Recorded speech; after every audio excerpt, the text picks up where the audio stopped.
Continuamos con el desarrollo de problemas. Entonces, continúa. Estamos en el problema 6, ¿no? Problema 6. Entonces, definiéndonos a eso, tenemos que calcular todavía la velocidad 1 vertical. Está llegando Melanie Bravo. ¿Ya? Velocidad 1 vertical.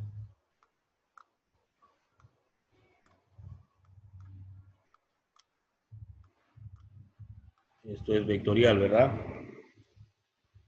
Es igual al valor de B1 por el seno del ángulo. Entonces tendríamos que recordar cuánto vale B1. A ver, revisamos el texto inicial.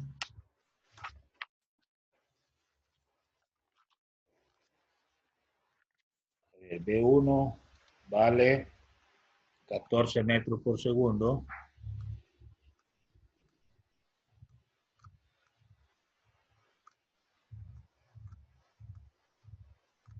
Por el seno del ángulo de 35 grados.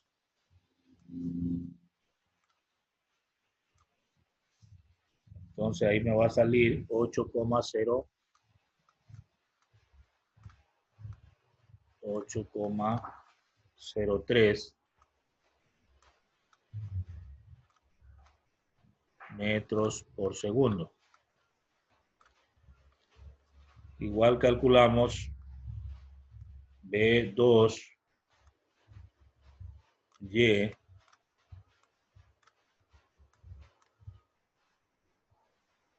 entonces esto es B2 por el seno del ángulo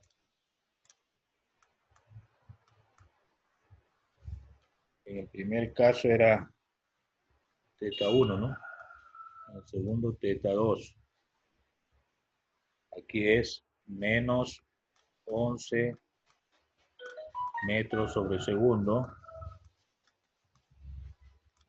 por el seno de 45 grados, ¿no?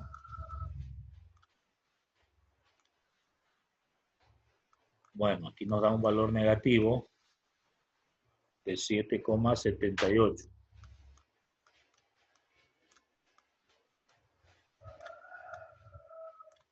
Metros sobre segundo. Bueno, yo tengo todo eso. Ahora voy a calcular la variación de la cantidad de movimiento, que era el motivo de la pregunta. En este caso, pues, ya sabemos el camino. La masa por la velocidad 2 vertical menos la velocidad 1 vertical, lo que significa 0,25 kilogramos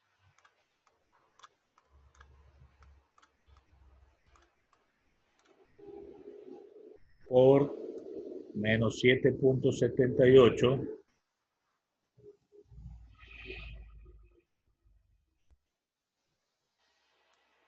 metros por segundo menos 8,03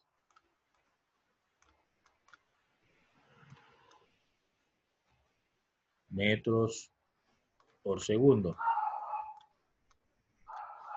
Entonces tengo yo aquí la variación de cantidad de movimiento igual a En este caso estoy hablando de vertical, ¿no? El anterior era horizontal. Hace las operaciones y me va a salir 3,95.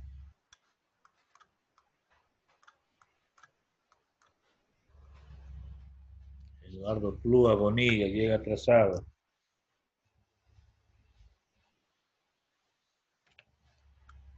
Bueno, decía 3,95. Aquí va a salir kilogramos,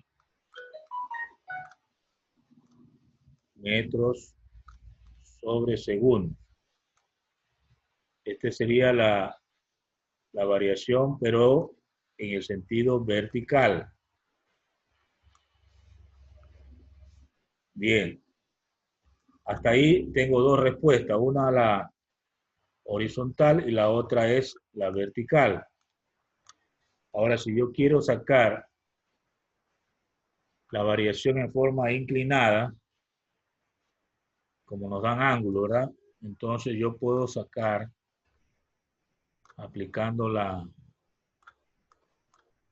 en este caso, pues el teorema pitagórico, ¿no? Sería raíz cuadrada de la variación de el valor de la cantidad de movimiento horizontal al cuadrado más la variación de la cantidad de movimiento vertical al cuadrado. Eso significa raíz cuadrada de el valor que sacamos el día de ayer de menos 4,81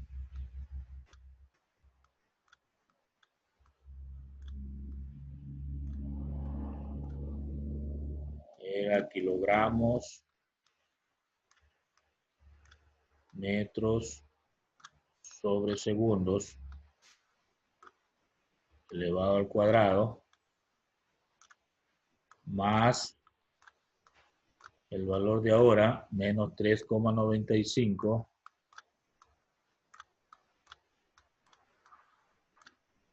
kilogramos, metros sobre segundos al cuadrado. Y hasta allá la raíz, ¿verdad? Hasta allá la raíz. Bueno, en todo caso, hacen las operaciones y tiene ya como respuesta final al problema la cantidad de 6,22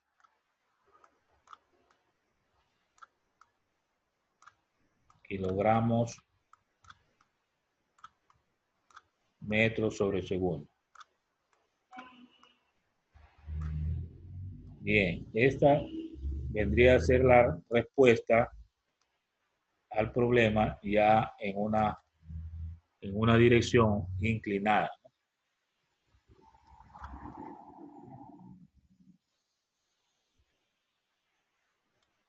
La variación de la cantidad de movimiento por efecto de los ángulos sale inclinado. Bueno, hasta ahí el problema 6. Vamos al problema 7.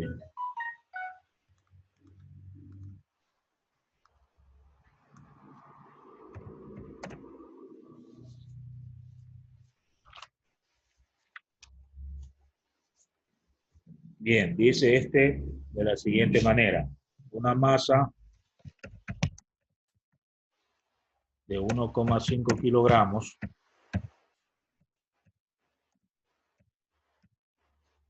se mueve en el plano cartesiano con una velocidad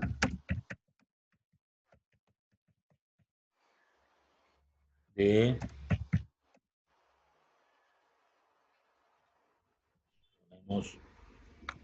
B igual 4,2i menos 3,6j metros sobre segundo.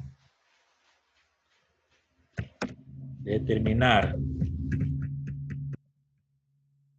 cantidad de movimiento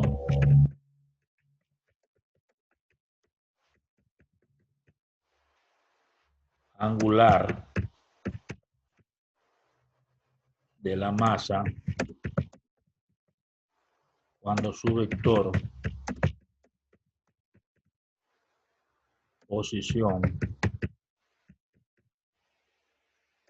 es R igual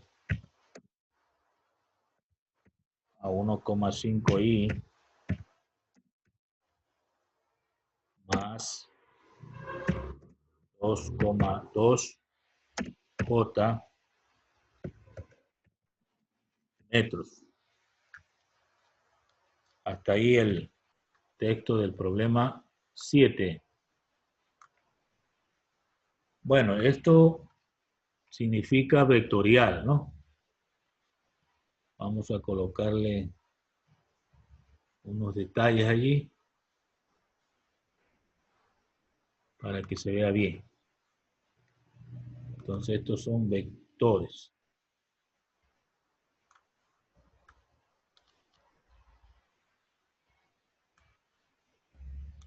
Ya, le ponemos una flechita arriba para indicar que son vectores.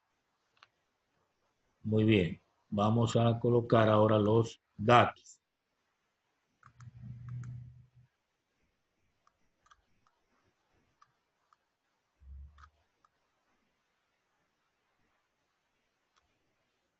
¿Qué datos tengo yo?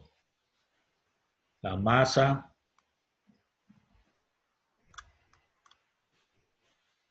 1,5 kilogramos.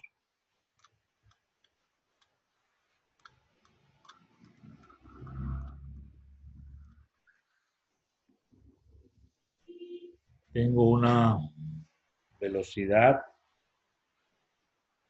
en X, o sea, una velocidad horizontal de 4,2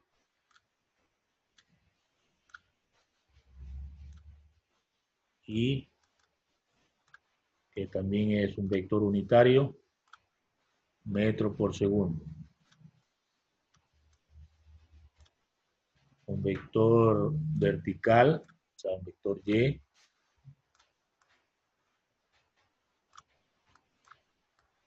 este es de menos 3,6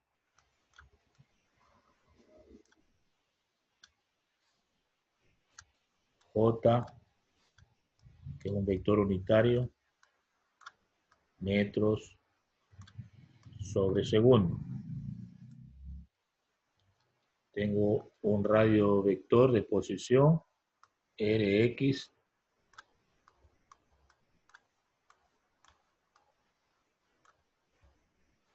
que tiene el valor de 1,5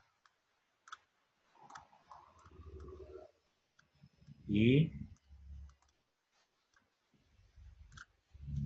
metros, en posición en Y, Ry, tiene el valor de 2,2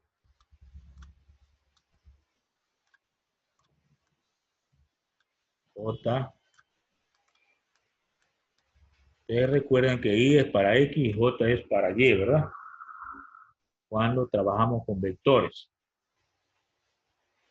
Y nos están preguntando es la cantidad de movimiento angular. Primera vez vemos esto, pero en la diapositiva sí la tenemos.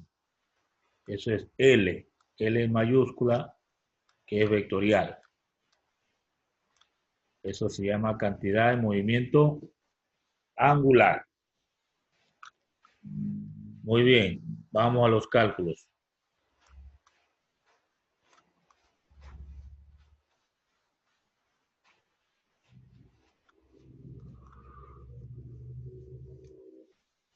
sabemos que por definición la cantidad de movimiento angular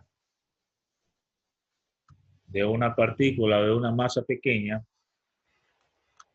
se la define como el producto cruz o producto vectorial del vector posición R, que es radio vector, por la cantidad de movimiento.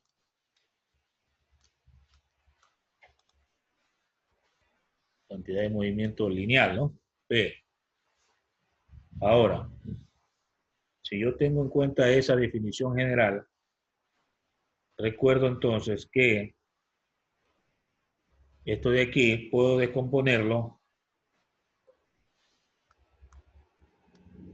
ya con vectores en Rx por Py, Rx por Py menos Ry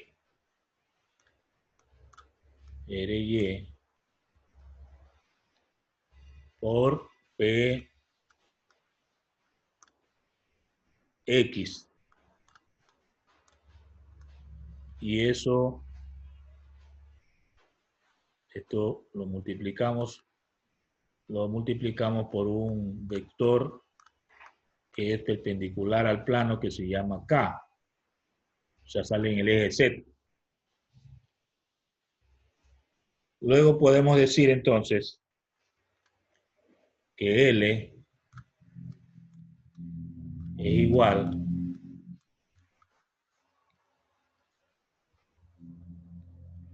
a ver, el valor de cantidad de movimiento podría ser entonces Rx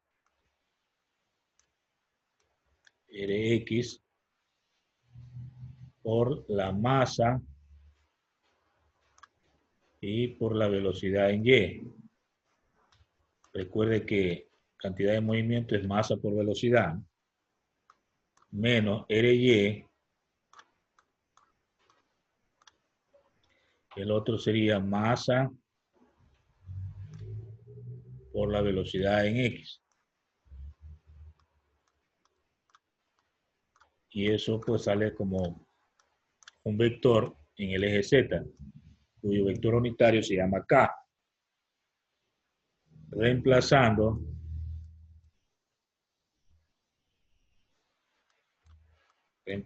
tendríamos,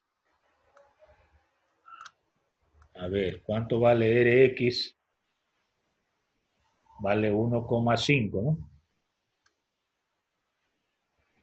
1,5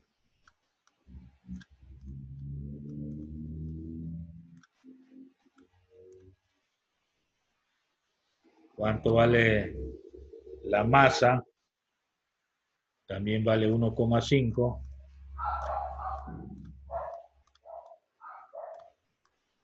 ¿Cuánto vale el vector vertical en Y? Menos 3,6.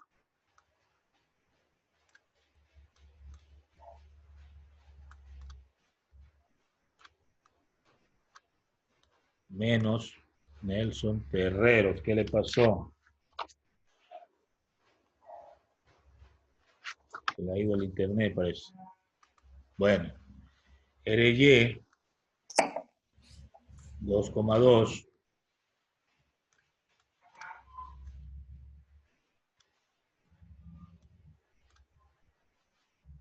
La masa otra vez 1,5.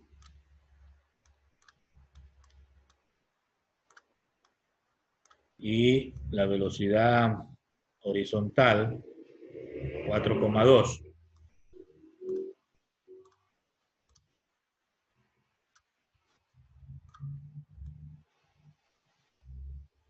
Y afuera pues me queda el vector unitario K.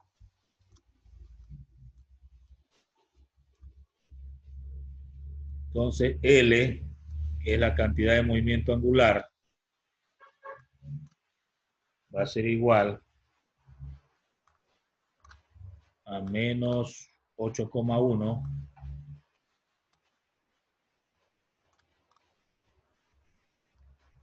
menos 13,86.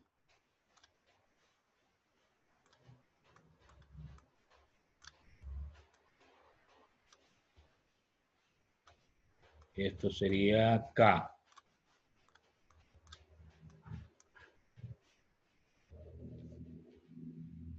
Bien, hasta ahí ya casi tengo la respuesta. Toca hacer una operación de reducción y tendríamos la respuesta. Lo voy a colocar aquí abajo.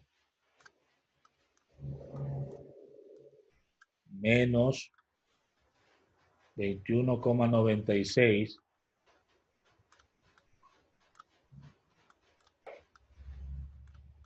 21,96 K. Profe, una pregunta, ¿qué significa la K? La K es igual que I y J, vectores unitarios. I sigue la dirección del eje X. J la dirección del eje Y. Y K sale perpendicular al plano, o sea, sale siguiendo un eje Z. Es ya tridimensional, ¿no? El tercer eje es el eje Z. Las unidades de medida que salen aquí son kilogramos, metro cuadrado sobre segundo. Así se expresa la cantidad de movimiento angular. Esta sería la respuesta al problema.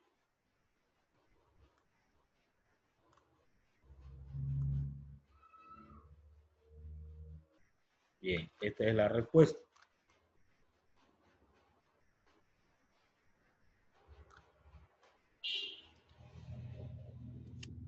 Bueno, este es el primer problema que tenemos en referencia a esta pregunta, ¿no? Cantidad de movimiento angular. Cuando ocurre esto, sale un vector perpendicular al plano, es decir, siguiendo un eje Z, cuyo vector unitario se llama K. En cambio, en el plano, pues usted tiene solamente los ejes X y Y. Eso es plano cartesiano, por eso se llama plano cartesiano. Entonces, en el plano cartesiano, usted tiene dos ejes, X y Y. El vector unitario que está sobre el eje X se llama Y.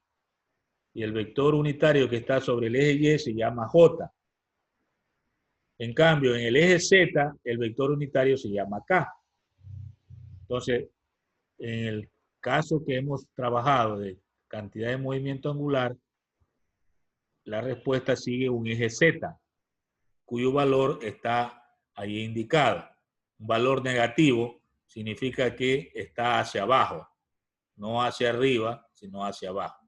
El negativo indica la dirección. Bueno, en todo caso, primer problema referido a este tipo de pregunta o de tema que tiene que ver con la cantidad de movimiento angular. Vamos al siguiente problema. Problema 8.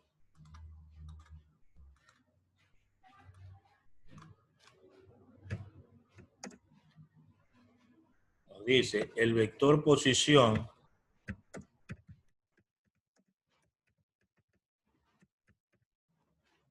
de un cuerpo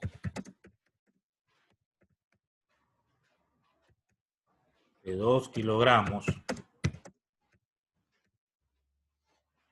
está dado por R igual 6I más 5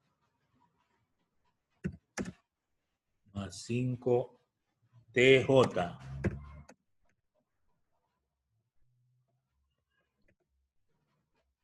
metros, donde T es tiempo. Determinar la cantidad de movimiento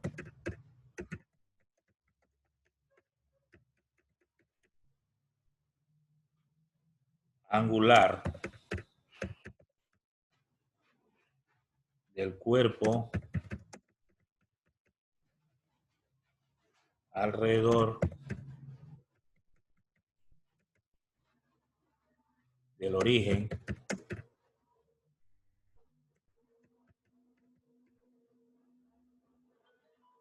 del plano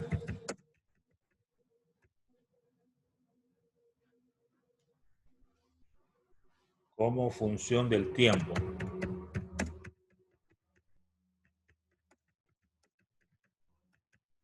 Como función del tiempo, donde E es igual a 5J metros sobre segundo. 5J metros sobre segundo. Hasta ahí el texto del problema. Vamos a incluir un detalle.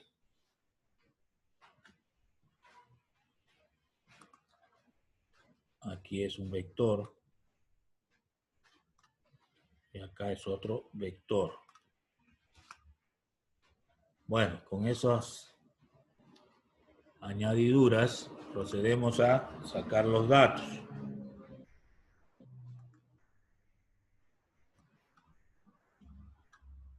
Tenemos los siguientes datos.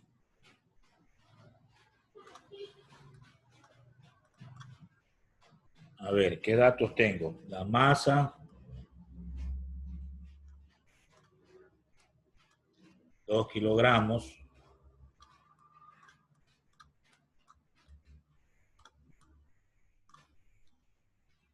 Tengo Rx,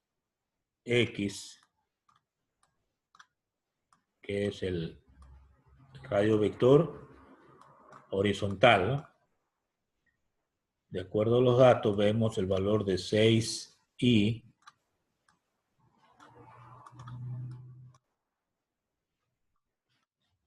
metros. Tengo también RY,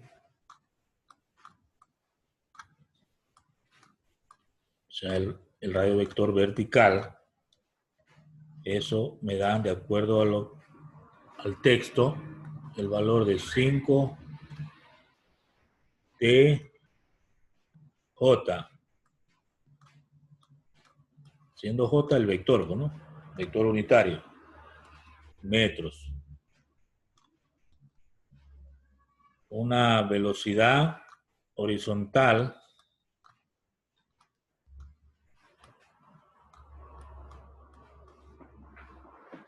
no tiene, entonces 0.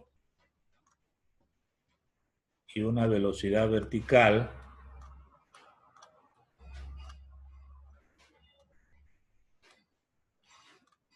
de acuerdo al dato que me dan ahí es 5J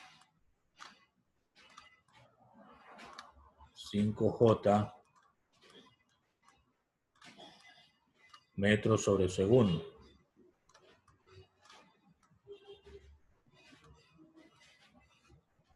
Y la pregunta es cantidad de movimiento angular, o sea, nuevamente L. L es un vector que sigue, recuerde, tercer eje que se llama eje Z.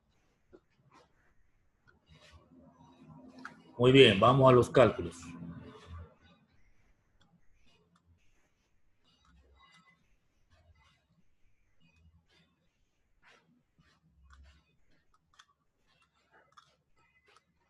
Para los cálculos, yo recuerdo que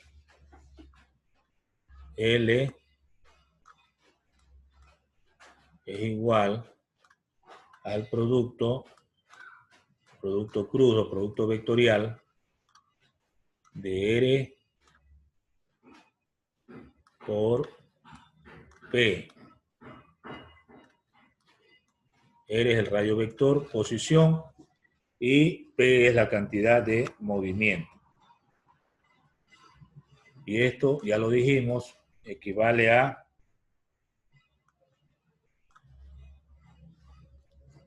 R por PY, o sea, RX, ¿no? RX por PY menos RY por PX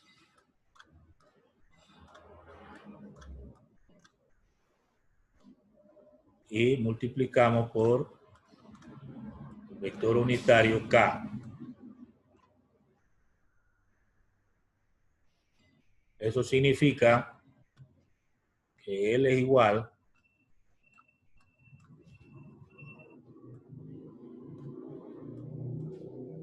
a Rx por la masa y por el vector vertical BY menos RY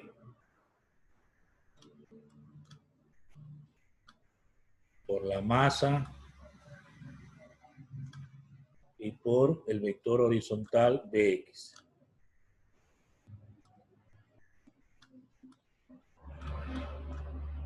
Afuera, pues, el vector unitario K. Se reemplaza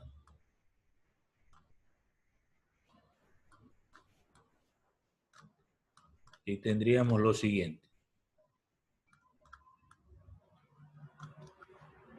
Rx es 6. La masa es 2.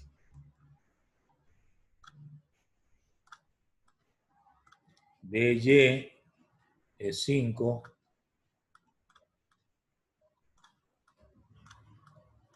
Ry es 5T.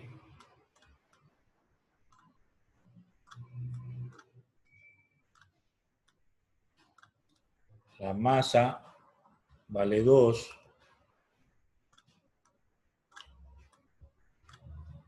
Y Bx vale 0.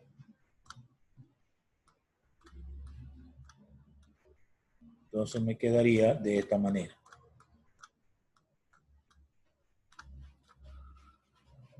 Como aquí hay un factor 0, todo el segundo término sale 0.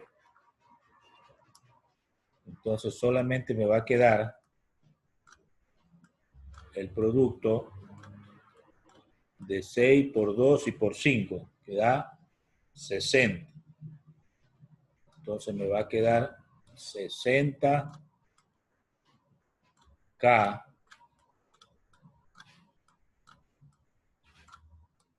de todo eso, ¿no? 60K.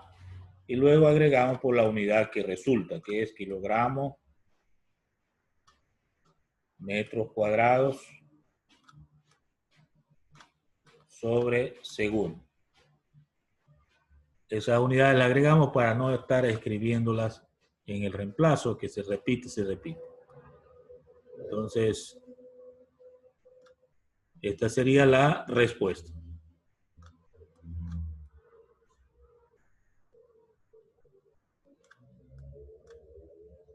Bien, tengo entonces el problema 8 resuelto. Bien, vamos a pasar a ver unas diapositivas para avanzar un poco en esta materia, ¿no?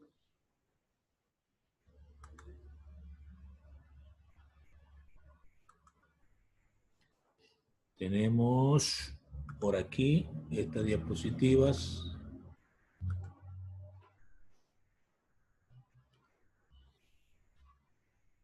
No resultó, algo pasó. Veamos nuevamente. Clase, ahí sí. Ahora sí.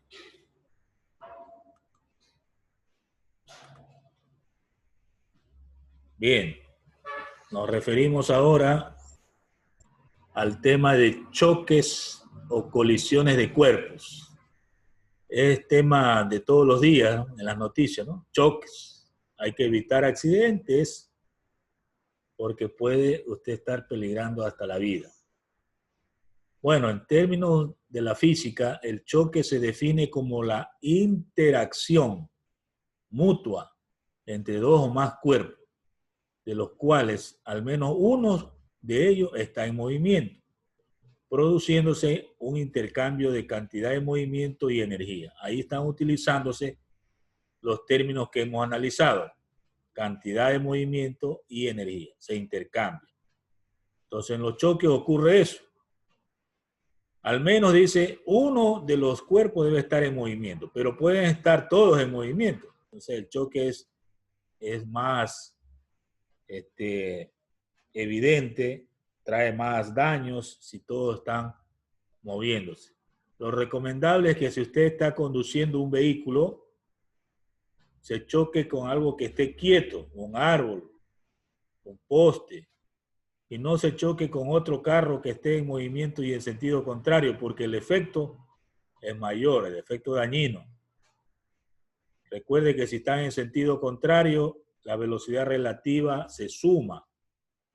Si va a 60 kilómetros por hora y el otro viene a 100, entonces es como chocarse con un árbol a 160 kilómetros por hora, porque se suman las dos velocidades. Entonces es preferible chocarse con algo que no se mueva sobre la superficie, un árbol, un poste. No se choque con una persona que está ahí parada, ¿no? Porque ahí es peor la cosa. Algo que represente menos costo económico y que no tenga vida. Bueno, eso es una recomendación. En términos físicos, ahí está la definición. Se puede llamar choque o colisión. Está lo mismo, son sinónimos, ¿no? Vamos a la siguiente lámina. En los choques o colisiones aparece en física un término que se le llama coeficiente de restitución. Así se le conoce. ¿Y qué es esto? Es un valor, es un parámetro, una medida adimensional, o sea, no tiene unidades de medida. Cuando usted escuche el término adimensional, significa que no hay unidad de medida, solo es un valor numérico. Bueno, este coeficiente varía entre 0 y 1. Cuando decimos que es 0, ¿no? Cuando los cuerpos que se chocan quedan pegados. Entonces ahí no hay restitución, vale 0. Significa que los dos quedan empotrados, o sea, no se despegan. ¿Y cuando es mayor a 0? Cuando hay después del choque, uno queda por un lado y el otro queda por el otro lado, o sea, se despega. Entonces, ¿cuándo vale 1? Es decir, el máximo valor que puede tener el coeficiente de restitución es 1, dice, ¿no? Es cuando hay un intercambio de velocidades, los cuerpos se separan y además de eso no hay desprendimiento de calor. Es decir, no se incendia o no hay alguna señal de que se desprende humo, nada de eso. Solamente se intercambian las velocidades. Si el uno va a 30 y el otro a 40, entonces después del choque aparece con las velocidades contrarias. El que estaba a 30 se separa con 40 y el que estaba con 40 se separa con 30. Ahí hablamos de que el coeficiente vale 1. Entonces, restitución tiene que ver con eso, ¿no? Un valor numérico que varía entre 0 y 1. Si tiene un valor de 0,7 o 0,8, o sea, no llega a 1, se puede decir que se separan y puede haber un desprendimiento de calor. Hay señales de que se calienta después del choque, ¿no? O en el choque, durante el choque hay desprendimiento de energía calorífica. Bueno, esas son cosas que va a usted ver en el desarrollo del problema más adelante. Si leemos la diapositiva, dice coeficiente de restitución es un parámetro adimensional entre 0 y 1 que se utiliza en los choques de dos cuerpos como una medida del grado de conservación de la energía cinética. se lo determina como el cociente de la variación de velocidad relativa final o después del choque entre la velocidad relativa inicial o antes del choque. Entonces ahí ya nos está describiendo una fórmula. La fórmula la vemos allí en la imagen, está en la parte superior, E igual a menos B2F menos B1F debajo B2I menos B1I. ¿Qué significa eso? La E significa coeficiente de restitución. ¿Sí? B2F significa velocidad del segundo cuerpo final. Menos B1F, velocidad del primer cuerpo final. B2I, velocidad del segundo cuerpo inicial. Inicial significa antes del choque, ¿no? Y final es después del choque. Y así sucesivamente. También algunos autores la misma fórmula la expresan de otra manera, que significa lo mismo. E igual a coeficiente de restitución, las letras V, o sea, que se lee B2 menos B1, son las velocidades después del choque del cuerpo 2 y del cuerpo 1. Y debajo están las letras U. U sub 1 y también U sub 2. Esas son velocidades antes del choque o iniciales del cuerpo 1 y del cuerpo 2. En todo caso, si usted hace esa operación, las unidades se eliminan porque si son velocidades arriba y abajo, las unidades se van a eliminar, entonces queda solamente valor numérico.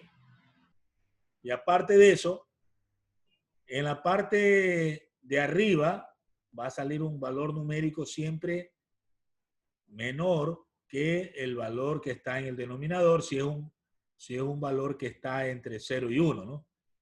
Si es que vale 0, la parte de arriba se va a eliminar 0. Y si es que vale 1, tanto la parte del numerador como denominador deben salir cantidades iguales. En todo caso, siempre saldrá el valor E, que es el coeficiente de restitución, un valor positivo entre 0 y 1. Aplicándose la fórmula que corresponde, siempre va a salir ese valor comprendido entre 0 y 1. Vamos adelante. Principales clases de choque entre dos cuerpos. Subrayo la palabra principal, porque cuando hablamos de clases de choques, pueden resurgir otras clasificaciones desde otro punto de vista. Hay choques directos, choques indirectos, ¿verdad? En este caso, estamos clasificándolo en dos grupos. Hay tres grupos. Seguramente en la otra lámina aparece el tercero. Pero el primero se llama choque completamente elástico. Ese resulta que el valor E, o sea, el coeficiente de restitución, vale 1. Exactamente 1. Y lo que dijimos, los cuerpos se separan después del choque y no existe energía disipada, es decir, energía calorífica, y hay intercambio de velocidades, ¿no? Eso cuando vale 1. Y el choque se llama completamente elástico. El segundo grupo en este caso de clasificación, se llama choque parcialmente elástico. Ahí es cuando el valor del coeficiente de restitución está comprendido entre 0 y 1. O sea, no es ni 0 ni 1, está comprendido entre 0 y 1. Los cuerpos se separan después del choque y sí existe energía disipada, o sea, energía calorífica, ¿no? Las velocidades son distintas. O sea, después del choque, las velocidades son distintas. Vamos al siguiente. Ahí está la tercera clase. Se llama choque inelástico. ¿Cuándo es esto? Cuando el valor del coeficiente de restitución es 0. En este caso, los cuerpos después del choque no se separan, quedan pegados. Muchos choques ocurre así, ¿no? Que los cuerpos quedan pegados. la energía disipada tiene un valor máximo, o sea, hay desprendimiento de calor, puede haber un incendio, ¿no? Si hay llamas, si hay fuego, cuando queden pegados. Al menos si hay combustible regado o los cuerpos están siendo muy fáciles presas de fuego, ¿no? Esta energía disipada en cualquier instante puede ser calculada por esa fórmula que se muestra en la diapositiva. Dice ED igual a sumatoria de EC antes menos sumatoria de EC después. ¿Qué significa eso? Energía disipada igual a la suma de energía cinética antes del choque menos la suma de energía cinética después del choque. Esa diferencia va a darnos un valor que conocemos como energía disipada. Generalmente esa energía puede transformarse en calor, que puede ser suficiente calor para iniciar un incendio. Otra de las fórmulas que puede permitirse utilizar para energía disipada es la que se muestra en la parte inferior. Energía disipada igual, ahí hay una fórmula un poco larga que dice 1 menos E cuadrado sobre 2. Recuerde que era el coeficiente de restitución. Luego dice por el producto de las masas dividido para la suma de las masas y multiplicado por el cuadrado de una diferencia de velocidades antes del choque. Recuerde que las letras U que se utilizan significan velocidades, pero antes del choque, como se muestra en la imagen de la diapositiva. Dice, antes letras U, después letras V o B, labio dental, ¿no? Entonces puede ocurrir que los vehículos queden separados o queden unidos después del choque, como se muestra en las imágenes. Muy bien. También en los choques hay la conservación de la cantidad de movimiento, igual que en la energía que hablamos anteriormente. Conservación de la energía, acá hablamos de conservación de la cantidad de movimiento en los choques de dos cuerpos. Y hay una fórmula, ¿verdad? Que la vemos en la lámina en la parte inferior. ¿Qué nos dice esa fórmula? M1 por U sub 1 más M2 por U sub 2 igual a M1 por V1 más M2 por V2. ¿Eso qué significa? Suma de cantidades de movimiento antes del choque es igual a la suma de cantidades de movimiento después del choque. Antes y después, la suma debe salir iguales. Por eso se llama conservación de la cantidad de movimiento. Otro tema que se involucra en esta parte es el centro de masa y su movimiento. El centro de masa ya también lo ubicamos en un tema anterior, cuando estuvimos hablando de equilibrio de cuerpos. Es el punto equidistante a los vértices del cuerpo geométrico o es el punto central o en masas puntuales que forman un sistema material. En esta forma, si se tienen tres masas puntuales, se calcula por la ecuación. Ahí está una fórmula que permite hallar, en este caso, pues, la cantidad de movimiento que puede producir el centro de masa. Y ahí la vemos como una fórmula de MT por RCM, que significa masa total por el radio del centro de masa, igual a la masa 1 por el radio 1 más masa 2 por radio 2 más masa 3 por radio 3. Eso cuando queremos calcular, en este caso, el centro de masa, el radio del centro de masa. Y si queremos calcular la cantidad de movimiento, pues en la parte inferior tenemos que multiplicar la masa total por la velocidad del centro de masa. Una aplicación a los choques es el llamado péndulo balístico. Es utilizado en ejercicios militares, en prácticas militares.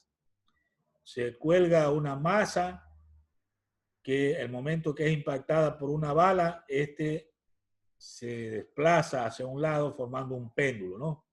Entonces hay que estar alerta cuánto es lo que sube la masa y cuánto es la longitud del péndulo para aplicar una fórmula y calcular indirectamente la velocidad de la bala. Usted sabe que la bala es muy determinante en un análisis de algún accidente, pero no hay un velocímetro que permita medir la velocidad de la bala. Entonces hay que utilizar lo que se llama el péndulo balístico. Entonces ya hay determinaciones para determinadas balas, cuál es la velocidad que imprime. Entonces, como se lee en el péndulo balístico, dice es el dispositivo que se usa para determinar la velocidad de la bala, midiendo el ángulo que se desvía el péndulo después de que la bala se haya incrustado en él. Para ello se considera a el bloque como una masa suspendida mediante cuerdas inextensibles y sin peso. O sea, las cuerdas frente a la masa que cuelga no tiene valor significativo. Una fórmula que permite calcular la velocidad de la bala se deduce de esa apreciación, ¿no?, que se ve en la lámina. Entonces ahí se considera la conservación de la cantidad de movimiento, donde aparece la fórmula de la masa del proyectil por la velocidad de la bala es igual a la suma de las masas por la raíz cuadrada de 2 gravedad por altura. Esa fórmula la vamos a utilizar en el desarrollo de problemas. Hasta ahí estas diapositivas de avance y creo que llegamos al final de la clase. En todo caso, la próxima la jornada académica, la próxima clase, pues desarrollaremos algunos problemas de aplicación sobre estos nuevos temas. Por el momento, pues dejamos allí. Entonces, dejamos